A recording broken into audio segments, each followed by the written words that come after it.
Hello students, welcome to all of you on my YouTube channel Shukla and company. Students, आज हम अपना account में नया टॉपिक स्टार्ट करने चल रहे हैं। लास्ट क्लास में हम लोगों ने लेजर को कवर कर लिया था। आज की क्लास को हम स्टार्ट करें उससे पहले आप क्वेश्चन सुनिएगा जिसका आपको कमेंट बॉक्स में आंसर करना है।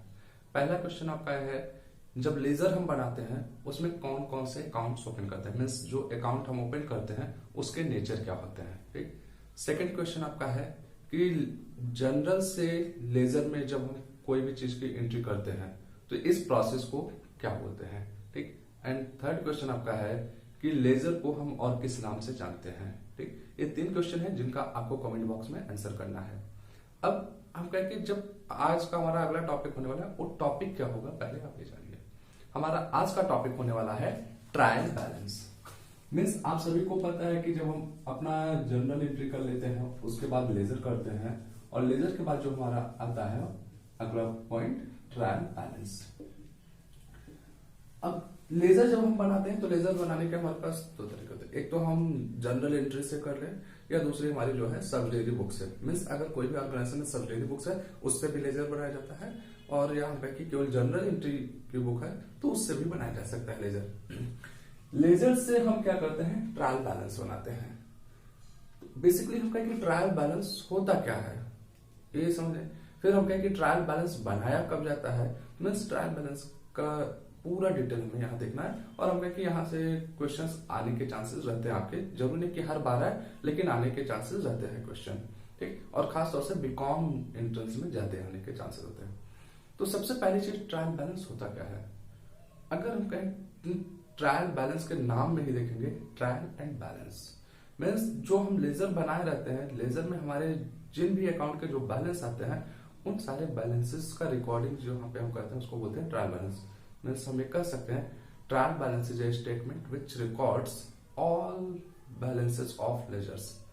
अब यहाँ पे आप अगर इसी लाइन को देखेंगे इसमें दो चीजें निकल कर आती हैं। Trial balance is a statement means trial balance जो है एक स्टेटमेंट है, एक कोई अकाउंट नहीं है। ये याद रखिएगा कि अक्सर हम लोग कंफ्यूज होते हैं कि ट्रायल बैलेंस क्या कोई अकाउंट है। तो ट्रायल बैलेंस बेसिकली हम कहें कि कोई अकाउंट नहीं है, ये एक स्टेटमेंट है। ठीक। जिसमें क्या किया जाता है, हमारे लेजर अकाउंट्स के जो भी बैलेंसेस आए रहते हैं उनकी रिकॉर्डिंग की जाती है। फिर बात आती है ट्रायल बैलेंस को हम बनाते कब है। जब यहाँ पे क्वेश्चन आता है तो इस क्वेश्चन का आंसर आपका होता है ट्रायल बैलेंस को एक पर्टिकुलर डेट पे बनाया जाता है या हम कहें कि जब समझ में आता है ऑर्गेनाइजेशन को, जब भी नीड्स होती है तब बना दिया जाता है। इसके लिए कोई फिक्स डेट नहीं दिया गया है कि कब बनाया जाएगा। लेकिन हम कहें कि जनरली जो हमारा ट्रायल बैलेंस बनाया जाता है before preparation of final account. Final account के बनाने के पहले या हम कहें कि at the end of year. लेकिन याद रखिएगा ये हमने कहा जनरली, लेकिन इसका आंसर कभी आप पे नहीं कर सकते कि हाँ क्या नाम से कि at the end of year बनाया जाता है। तो इसलिए इसका मीन्स अगर कोई आपसे पूछे ट्रायल बैलेंस कब बनाया जाता है तो हमेशा आप का आंसर ये होना चाहिए कि ऑन अ पर्टिकुलर डेट, एक निश्चित तिथि पे बनाया जाता है। वो तिथि क्या होगी वो बिजनेस ऑर्गेनाइजेशन के नेचर पे शायद पे जब भी रिक्वायरमेंट होगी वो डिसाइड करेगा। ठीक। फिर हम कहें कि ट्रायल बैलेंस आप क्यों बनाते हैं, क्या नीड्स है ट्रायल बैलेंस के बनाने की। तो ट्रायल बैलेंस को बेसिकली बनाने का जो आपका नीड्स है, पहला कि जो भी आप लेजर बनाए हैं, मैं जनरल से लेजर जितना अभी तक आप काम किया है उसके अर्थमेटिकल एक्यूरेसी को चेक करने के लिए। फिर एक चीज निकल कर अर्थमेटिकल मीन्स अंक गणितीय, वहां पे जो अमाउंट्स लिखा है अमाउंट से संबंधित आप वहां शुद्धियों को चेक करते हैं कि क्या वहां पे कुछ आप एरर्स किए हैं या नहीं किए हैं। ट्रायल बैलेंस सिर्फ और सिर्फ ये आपको बताता है। यहां से आप ये सोच के चलिए कि आपका कोई जनरल एंट्री गलत हो गया है, मीन्स प्रिंसिपल जो होते हैं कोई सैद्धांतिक त्रुटियां है वो आपको कभी नहीं पता चल पाएगी। ठीक है, ये ट्रायल बैलेंस से कभी नहीं होने वाला। फिर दूसरी चीज हम कहें कि ट्रायल बैलेंस को मेरे बनाने का एक और उद्देश्य होता है कि हमारा जो final account trading profit and loss and balance sheet बनता है उसके लिए एक हेल्पफुल होता है। अगर आप ध्यान से देखेंगे trading account, profit and loss account and balance sheet में जो हम करते हैं अकाउंट्स के बैलेंसेस को रिकॉर्ड करते हैं। मीन्स कोई भी अकाउंट है उसका जो फाइनल बैलेंस होता है, फाइनल अमाउंट होता है, उसी को हम वहां पे लिखते हैं। और ट्रायल बैलेंस भी हमारा यही करता है कि यहाँ पे क्या होता है कि एक समरी फॉर्म होता है पूरे लेजर का। ठीक है, कि जितना भी लेजर हम बनाए हैं उसका समरी रहता है ट्रायल बैलेंस। तो यहाँ पे निकल कर आता है कि ट्रायल बैलेंस का हमारा बनाने का दो ही उद्देश्य है। एक तो हम कहा कि हेल्पफुल होता है आपका फाइनल अकाउंट बनाने में, दूसरा होता है अर्थमेटिकल एक्यूरेसी चेक करने के लिए। फिर हम कहें कि क्या ट्रायल बैलेंस किसी भी संस्था के लिए कंपलसरी है बनाना, क्या ये जरूरी है? मीन्स हमारा जो अकाउंटिंग है क्या उसमें ट्रायल बैलेंस का कोई ऐसा कह सकते हैं कि महत्वपूर्ण रोल है? तो हम कहते हैं नहीं। ट्रायल बैलेंस अगर संस्था चाहे तो बनाए, नहीं चाहती है तो नहीं बनाए। किसी के ऊपर बाउंडेशन नहीं डाला गया है कि आपको ट्रायल बैलेंस बनाना कंपलसरी है। ठीक, तो ये चीजें हम कहें कि ट्रायल बैलेंस के बारे में निकल कर आती है। फिर ट्रायल बैलेंस बनाने के कौन कौन से मेथड हैं, तो ऐसे हम कहते हैं हमारे पास 3 मेथड्स रहते हैं ट्रायल बैलेंस को बनाने का। Balancing method, total method, total and balancing method. आप लोग जनरली 2 ही सुने होंगे, बैलेंसिंग मेथड, टोटल मेथड। तो इन सारी चीजों पे हम बात करने वाले हैं, क्या होते हैं। अगर सबसे पहले हम बात करें ट्रायल बैलेंस बेसिकली होता क्या है, तो पॉइंट वाइज समझने की कोशिश कीजिएगा। इट इज ए स्टेटमेंट, ठीक। फिर हम कह रहे हैं prepared on a particular date. फिर आगे हम कहें to check arithmetical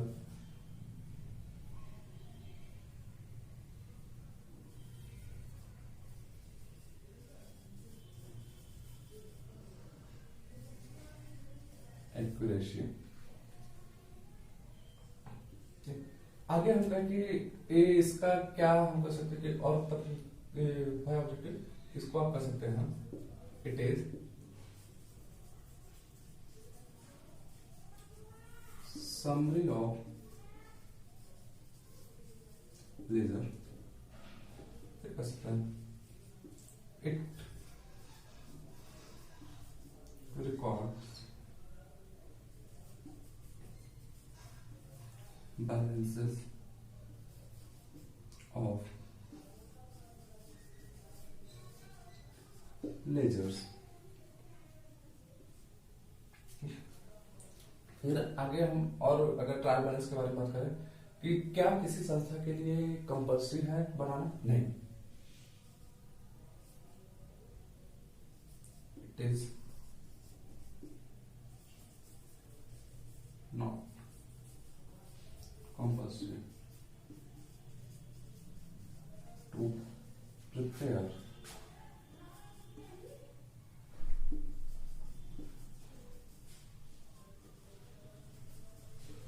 trial balance। It helps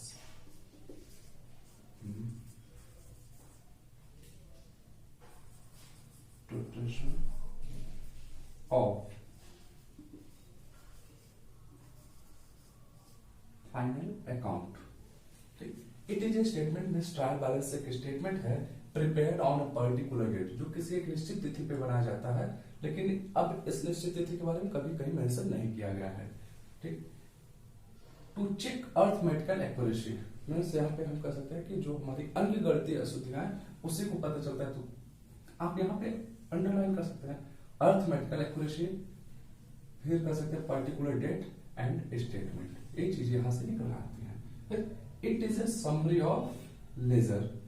ये क्या है? एक समरी है कि कोई कह सकते हैं कि अकाउंट्स वगैरह नहीं है।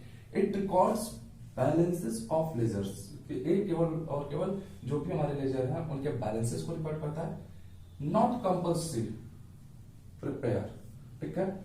फिर it helps preparation of final account. ये चीजें हम कहें कि आपके ट्रायल बैलेंस से बेसिकली निकल कर आती हैं कि अगर आपको कहें कि इतने ही में आप पूरे ट्रायल बैलेंस को कवर कर सकते हैं, इससे ज्यादा और आपको कुछ जानने की जरूरत नहीं रहेगी। ठीक, फिर आगे चलते हैं।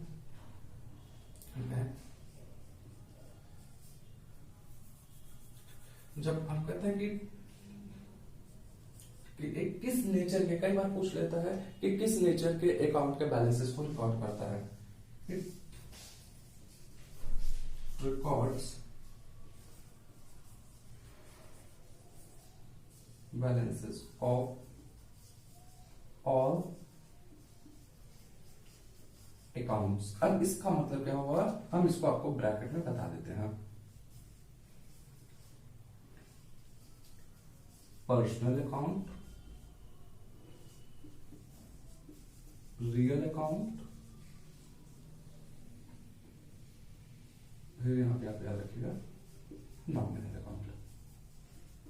मीन्स आपका जो ट्रायल बैलेंस में बैलेंस अकाउंट होता है वो पर्सनल अकाउंट का हो सकता है, रियल अकाउंट हो सकता है, नॉमिनल अकाउंट किसी भी कर सकते खाते का हो सकता है। यहाँ पे ऐसा कुछ नहीं बोला गया है कि सिर्फ और सिर्फ पर्सनल अकाउंट के बैलेंसेस को रिकॉर्ड करेगा, रियल के रिकॉर्ड करेगा या नॉमिनल के बैलेंसेस को रिकॉर्ड करेगा। ठीक, तो ये बेसिकली यहाँ पे आपके पॉइंट्स निकल कर आते हैं ट्रायल बैलेंस के। फिर हम कहें कि अब जो हमारा है मेथड्स, इसको प्रिपरेशन करें। Methods of preparing trial balance। तो जनरली हमारे पास जो है 3 मेथड्स होते हैं। पहला जो है आपका बैलेंस मेथड, सेकंड जो होता है टोटल मेथड, थर्ड जो होता है बैलेंस एंड टोटल मेथड्स। आप लोग को हम कहें कि सिलेबस में जो कवर किए होंगे, पहला वाला किए होंगे बैलेंसिंग मेथड में, जो हम लोग को फाइनल अकाउंट बनाने के लिए बेसिकली मिला हुआ है ट्रायल बैलेंस। आप देखे होंगे कि जब भी हमें फाइनल अकाउंट बनाना होता है तो हम ट्रायल बैलेंस के हेल्प से बेसिकली बनाए हैं। ठीक, तो वो हमारा जो है बैलेंस मेथड्स का रहा है। तो हम फॉर्मेट देख लेते हैं। अगर हम बात करें format of trial balance, format of trial balance, यहां पे याद रखिएगा ट्रायल बैलेंस के कॉलम वगैरह के बारे में नहीं पूछा जाता है, कोई ऐसा क्वेश्चन नहीं करेगा कि बस एक, चूंकि एक स्टेटमेंट है कि इसका जरूरी भी नहीं कि बनाया जाए, ना एक अकाउंटिंग का पार्ट है आपका, तो इसलिए इसके बारे में आपको एक क्वेश्चन नहीं। डेबिट, क्रेडिट, सीरियल नंबर,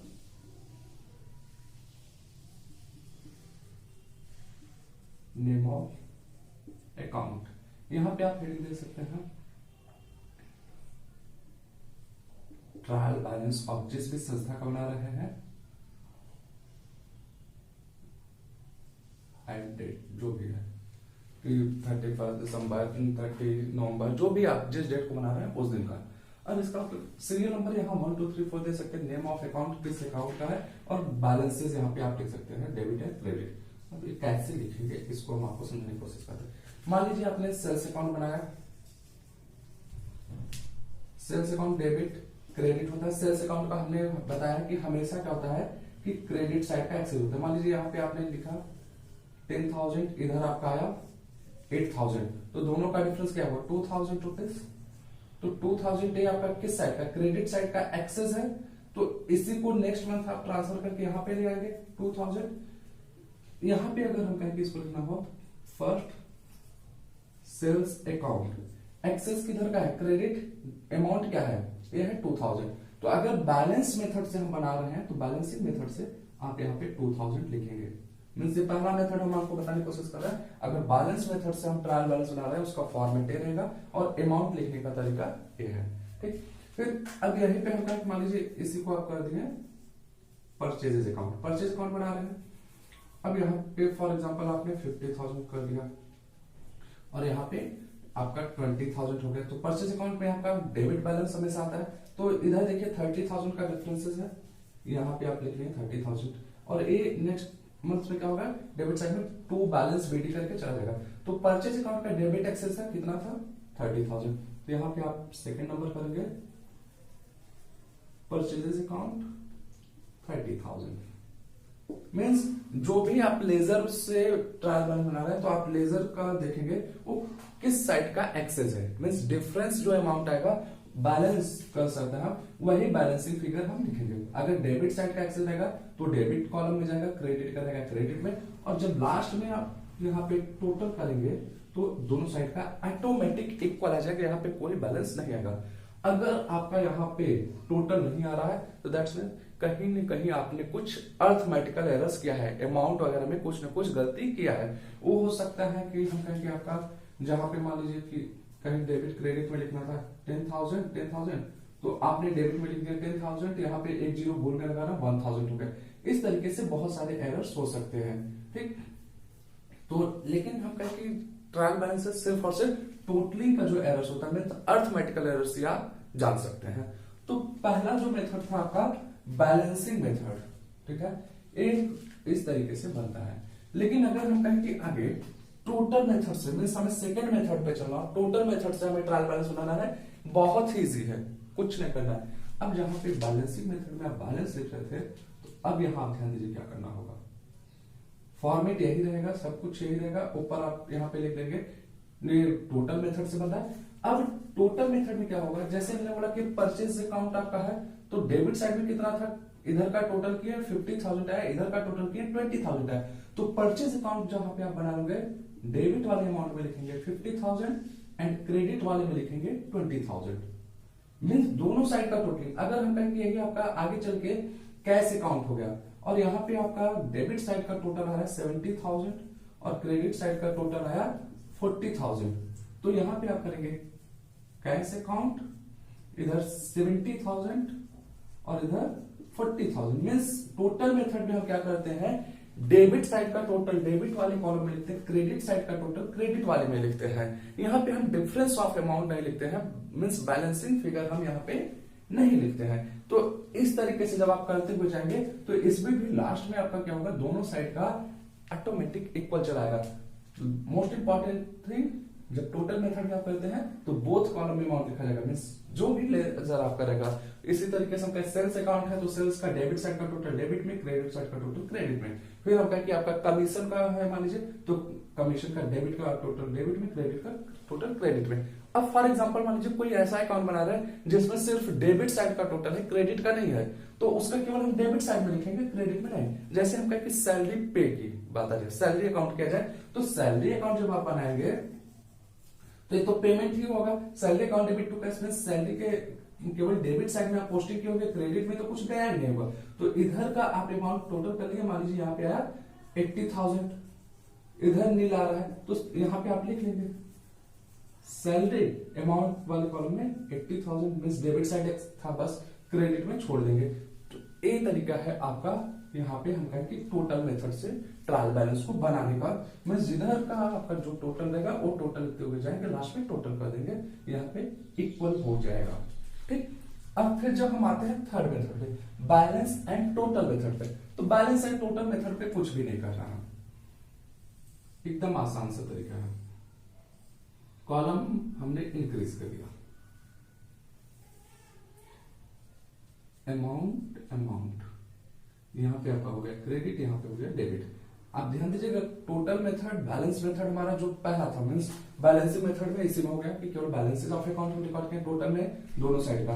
अब जब हम यहाँ पे आते हैं तो अब इसको ध्यान दीजिए, हल्का कर इरेज कीजिए। अब इस कॉलम को हम यहाँ पे करते हैं, यहाँ पे हमने लिख दिया बैलेंस, यहाँ पे लिख दिया टोटल, मींस ये दो कॉलम जो है बैलेंसिंग के लिए हो गए, ये दो कॉलम हो गए यहाँ पे टोटल के लिए।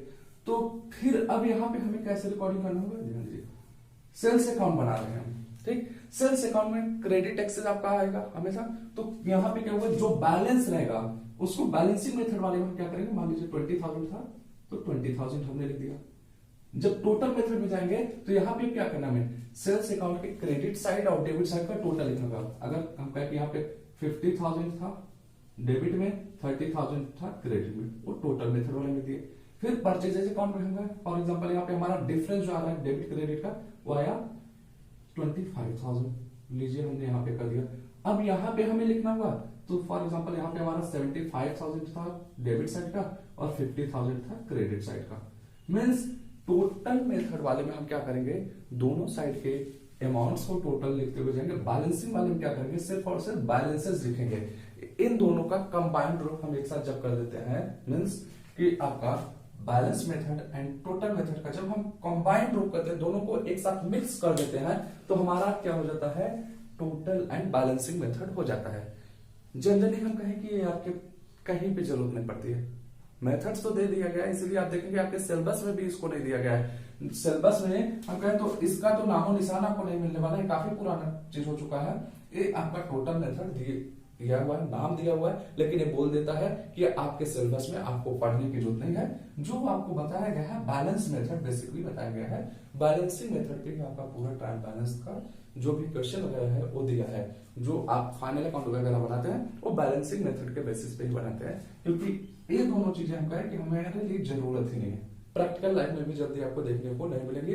अब हम कहें तो आपकी अकाउंटिंग जो मॉडर्न अकाउंटिंग हो चुकी है, आपको भी पता है टैली सॉफ्टवेयर आ चुका है, मीन्स कंप्यूटराइज्ड अकाउंटिंग हम कहते हैं, तो वहां पे हमें उतना टेंशन लेने की जरूरत ही नहीं होती है, वो ऑटोमेटिक सब कुछ, अगर हम डाटा ही सही दे रहे हैं, मीन्स हम इनपुट सही दिए हैं कंप्यूटर में, तो आउटपुट वो ऑटोमेटिक करेक्ट आएगा। मीन्स हमारा जो डाटा देने का प्रोसेस है अगर वहां पे करेक्ट है तो कंप्यूटर के थ्रू कोई गलती नहीं होने वाली है, ठीक। तो ये चीजें आपके हम कहें कि जो कवर होती हैं ट्रायल बैलेंस में, इतनी सी बातें हैं जो आपको ट्रायल बैलेंस में पढ़ने की जरूरत है, जिससे कि हम कहें कि आपके क्वेश्चन बनते हैं। ये हम काम वालों के लिए हम फिर से रिपीट करेंगे, कोई बहुत ज्यादा जरूरी नहीं है इस टॉपिक से क्वेश्चन आए, न के बराबर आपके मान चलिए, क्योंकि आपका जो अकाउंट्स रहता है वहां पे बीकॉम का अकाउंट्स प्लस 11 12 दोनों कवर होता है, तो एक छोटे मोटे चैप्टर हैं, नहीं पूछे जाने चाहिए यहाँ से क्वेश्चन, लेकिन बीकॉम में क्वेश्चन आने के पूरे चांसेस रहते हैं, तो इसलिए एमकॉम वाले इसको इग्नोर कर सकते हैं। बट हमारा पढ़ाने का बेसिक ऑब्जेक्टिव जो रहा है इस चैप्टर को, कि आप लोगों को चीजें पता होनी चाहिए। ये बहुत से लोगों को हम कहें कि अभी ये सारी चीजें नहीं पता होंगी या पता भी नहीं होंगे, भूल चुके होंगे, तो बस हम रिकॉल कराने के लिए आप लोगों को भी बता देते हैं कि चीजें जानते रहिए। मीन्स अकाउंट्स जो आप अभी तक पढ़ चुके हैं वो सारे अकाउंट्स को हम रिकॉल कराने की कोशिश कर रहे हैं, कि भले से आपके लिए वो एग्जाम में आए या ना आए, लेकिन हमारा काम है कि एक बार सारी चीजों को आपको एक सीरियल वाइज समझा दे, ताकि आप अकाउंट्स को सही से समझ जाए, ठीक। तो मिलेंगे नेक्स्ट क्लास में नए टॉपिक के साथ, तब तक गुड लक।